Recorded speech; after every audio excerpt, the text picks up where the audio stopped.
ఈరోజు మన కూటమి ప్రభుత్వం ఏర్పడి తెలుగుదేశం, జనసేన, బీజేపీ కలిసి కూటమి ప్రభుత్వం ఏర్పడి ఏడాదైన సందర్భంగా మరి రేబాల గ్రామంలోని తెలుగుదేశం పార్టీ కార్యకర్తలందరూ కూడా సంబరాలు చేసుకునే సమయం ఈరోజు మన గౌరవ ముఖ్యమంత్రి వర్యులు చంద్రబాబు నాయుడు గారు ఎన్నికల వాగ్దానాలు అమలుపరిచే దిశలో మరి ఇప్పటికే మనకి మహిళలకి గ్యాస్ సిలిండర్లు అందించడం, మరి ఆ రోజు చెప్పిన విధంగా వృద్ధాప్య పెన్షన్ని పాత బకాయిలతో కూడా అందించడం, మరి తల్లికి వందనం కార్యక్రమాన్ని రాష్ట్రం అంతా ఈరోజు ప్రారంభించడం, మహిళలకి ఉచిత బస్సు ప్రయాణాన్ని ఆగస్టు 15 నుంచి మొదలు పెట్టడం, మరి ఈ కార్యక్రమాలన్నింటినీ కూడా మన ముఖ్యమంత్రి చంద్రబాబు నాయుడు గారు ప్రారంభించారు, దిగ్విజయంగా చేస్తున్నారు.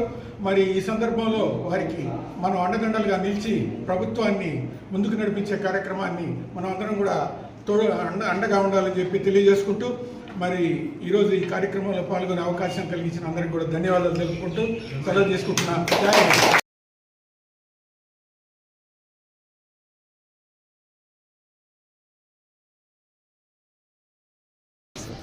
ఈరోజు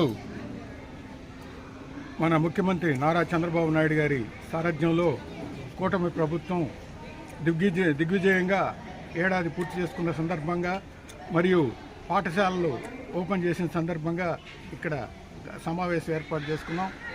మరి పాఠశాలలో విద్యార్థులకు ఈరోజు పుస్తకాలు పంపిణీ చేయడం జరిగింది.